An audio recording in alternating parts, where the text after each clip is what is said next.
an action-packed video for you today, which is a lie. Start off a lie. I don't want to lure you in under false pretenses. There will be no action today. It's mostly talking, if I'm truthful. If you're looking for action, then you're probably better off going and watching a Schwarzenegger film. There's no explosions or car crashes or car chases or dinosaurs or anything like that in here. We're just going to talk about football, but we do have quite a lot to talk about, and there's been a few stories. Nathan Holland possibly being sent out on loan is one. He's back to fitness again, which I'm very, very pleased about. We have been linked again with Joshua King. It looks like we're definitely back in for him in January. There's a story of us missing out on marginally, just by a little slither, missing out on a player that I really wanted us to sign for quite some time.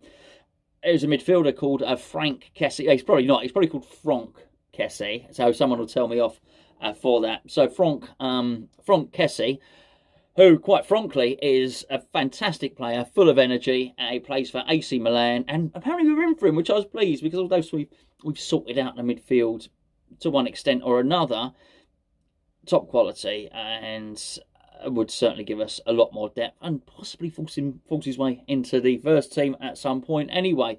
The Joshua King back on, of course, I've mentioned.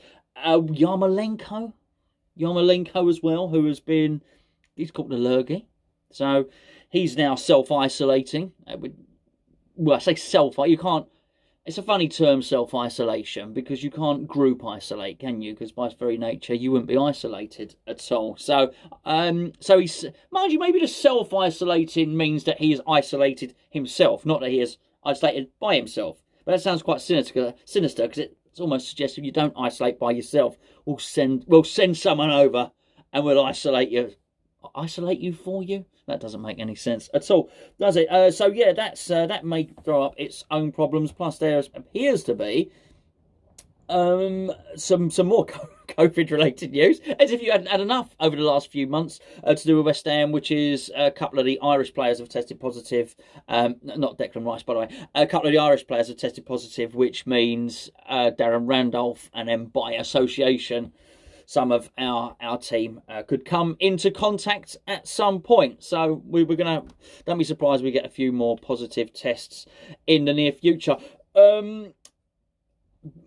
One of you watching this, there are lots of you that sent in comments about the Dembele situation, which I do think is going to run. But Benj has sent us in a screenshot on FIFA. Benj has actually transferred all the Dembeles into Nancy, which is better, obviously, than inserting all the Dembeles into Nancy. I guess it depends on Nancy's outlook on it. Anyway, he's sent us the team of all the Dembeles. I was actually looking for the Dembeles into West Ham, to be perfectly honest with you, Benj, but thank you very much for sending that in. Also, what I do want to say is I'm gonna do the England game. So thank you for the feedback. A couple said no. Lots said yes. Thank you very much for that. I sort of tie myself in knots with these videos sometimes, and particularly when it comes to international break. And I think for too long I've seen the international break as an enemy. And I've been so rigid on West Ham. Look, we will be doing West Ham 99% of the time. International break. I'm an England fan. Majority of you are England fans. I'm going to cover the England games a little bit. I just don't know which way or how to do it. I'm not going to do all of them. Won't do it all the time. So I'll do tomorrow's game against Belgium. It's quite a big game, and yeah, I mean, you'll know if you don't want to watch it. You're not interested in England. Don't click on it. We'll be back to West Ham stuff on Monday certainly. But tomorrow's game is against Belgium. As I say, it's a big game. Just let me know what you want to do. Do you want to build up? Do you want to watch along? Which, if I do a watch along, it'll just be me. I'll be very, very relaxed in me. In my underpants. I won't be in my underpants, by the way. We could do it that way. We could do a review afterwards, which I'm more than happy to do, but that'd be quite late. Go into it on the Monday or whatever. I don't know. You let me know in the comments below what you want me to do, and I'll go with the general consensus on that one. Before I get into these individual stories, as I know with the players that I mentioned, Canning Town Len's second episode of That Football Sketch Show is back. So the first episode was on Amazon Prime. The second episode he's releasing early for free on his website. That's canningtownlen.com. I'll play the trailer at the end of the show. Well, I'm in it, so I'm happy about it, to be perfectly honest with you. So yeah, I mean, if you want to go and give that a look, it's great fun, and see if you can spot me. And yeah, enjoy. It's free. It's on his website, and it's an entertaining few minutes to spend your time. That football sketch show on canningtownlyn.com. Okay, right. Nathan Holland. Let's go with Nathan Holland first of all. Nathan Holland, he's back. He's fit.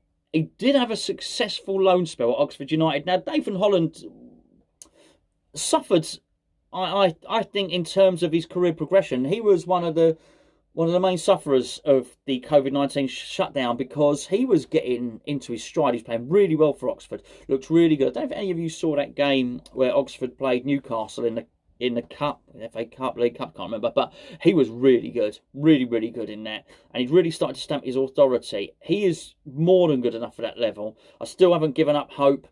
I've been playing for West Ham. He's one of my favourite players. He really is, really nice lad as well. I've had the pleasure of meeting him, and I mean, he's a good player. He's a good player. He's been really unlucky with injuries, so hopefully he can shake that off, get a loan club in January.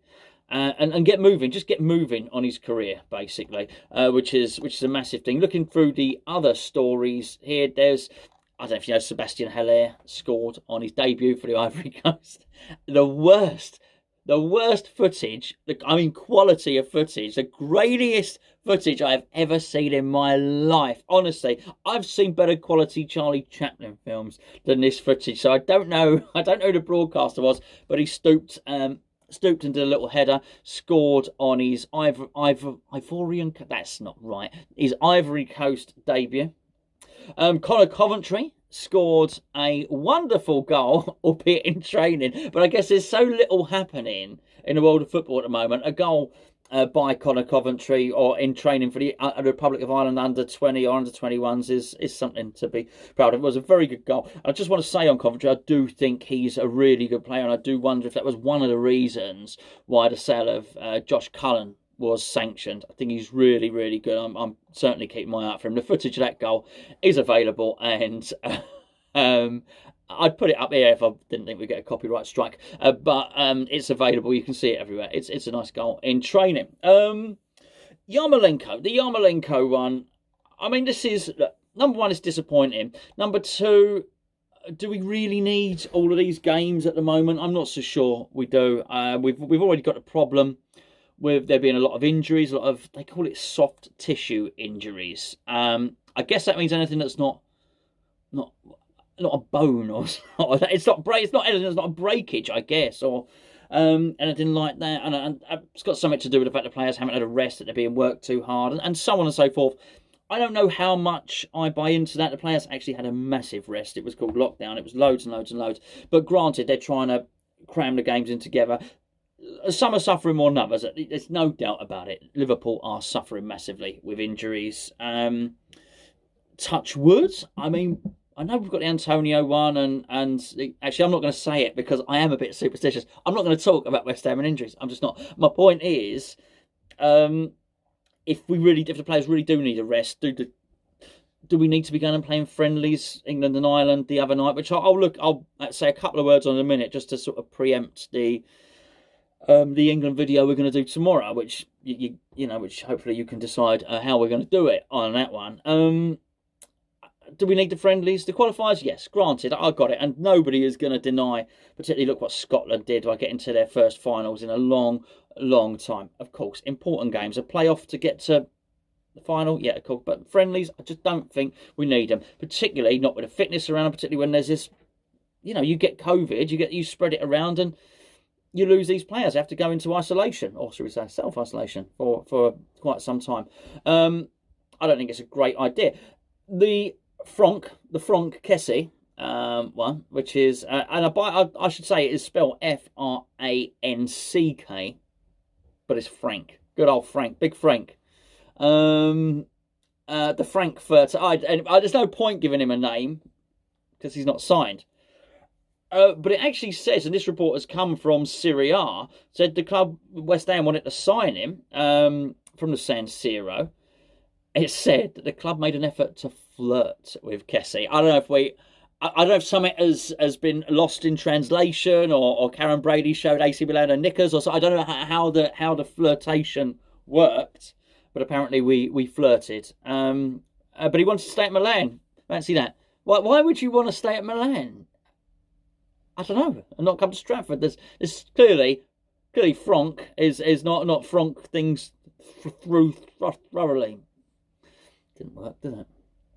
Anyway, it's very good. There's another article about Connor Coventry's screamer. They're laying it on Dick. I don't think an awful lot has happened. However, let's just have a quick look at Joshua King. No, I don't mean just a look at him. Let's have a look at the story. It's basically said we're coming back in for him. We are going to go back in for him. Apparently, the Benrahma deal has would not impact that at all. So apparently, maybe if we're cynical, maybe if we read between the lines, the fact that the Benrahma deal wasn't a permanent move from the outset, maybe that has facilitated the continued move for King. You could also look at the fact that we might well be looking to get an overdraft and a bank loan, or we already have done, and maybe those funds are going to be used. All I would say is they wanted 18 million for him.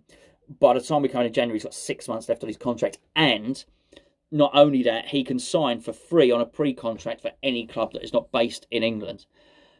He'll want high wages.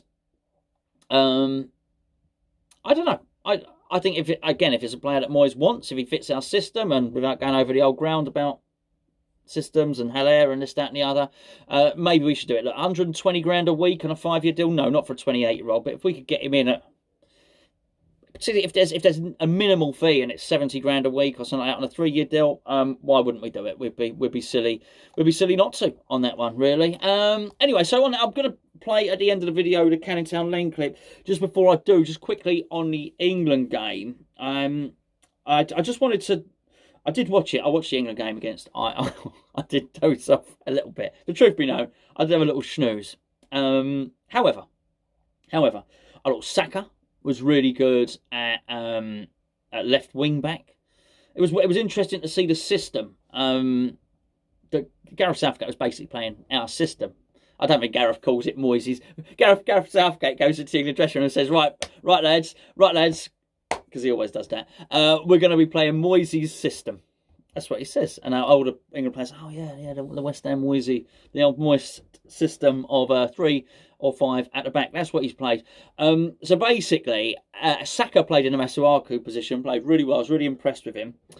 England's fornicator was Grealish, which ironically is not that far wide of the mark, if it's and quite true to life. So Grealish was doing a lot of fornication, and I think he's a fantastic player. Jack Grealish is sensational, and I really hope that he starts in the team against Belgium. He was really good. Sancho was good, agreeing to go. But I like Tyrone Mings. I do, always have done. Really nice player, good player.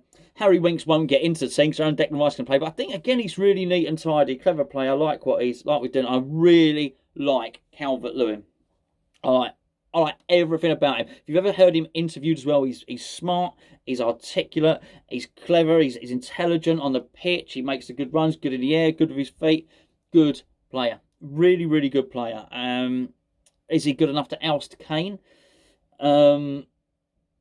And you should probably suggest not. But I'm going to say something that's a little bit controversial here about the England thing. I would rather see Jack Grealish play instead of Raheem Sterling on that left side. He's my kind of footballer. He really is. I think he's excellent, and that's really, really good. But I think I'd certainly play Sancho the other side if they're playing that three, and Harry Kane up through the middle. Declan Rice is going to play. It's going to be really interesting to see Declan play there, because it's quite funny to see, as unsavoury as the Declan Rice thing was for the Irish fans, you've got to say that he's it's worked for him.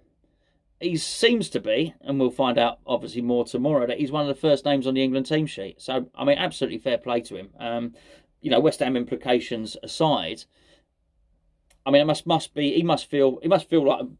feel like $1 million really when he's on that, when he sees almost the B team get played, and he sees his mate Mason Mount playing in midfield of Harry Winks, and Calvin Phillips has obviously been involved. And then basically when it comes to the main games, all those guys get dropped, and Declan Rice basically plays the 90 minutes. Gareth Southgate loves him.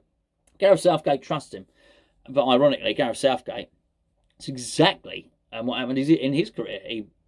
He switched positions from centre back to centre midfield, and if you actually go back and look at that, look back at the Terry Venables games, you can see him swapping between a three at the centre back system as a centre back, or into defensive midfield, depending on the game. So I think Southgate probably rates Declan very, very highly. Right, I'm going to leave you with a bit of Canning Town Len, and let me know in the comments below, what video are we doing tomorrow? Are we doing an early video just talking about England? Are we doing a results video afterwards? Or are we doing a nice, relaxed watch along? It's on ITV as well, by the way. And so let me know. Anyway, look, I'm going. Thanks for watching. Hello there, I'm Eamon Holmes. Oh, hello. It's Clinton, isn't it? You're right. Frank. I don't mind a bit of banter, of course. Stop acting such a... Clinton Baptiste here, clairvoyant, medium, psychic, paranormalist. Is certain to cause a furore. I'm a big manager, of course, but I am humble. Maradona, the genius. What about Terry Fenwick? They're a disgrace, the West Ham owner. Himself. Tevez was left field. The lads, he instantly bonded with everybody because he was just a bit weird. Namaste! You can't please people that out. I thought that school would teach you a little bit of backbone, but it's turned you into a grade A punce.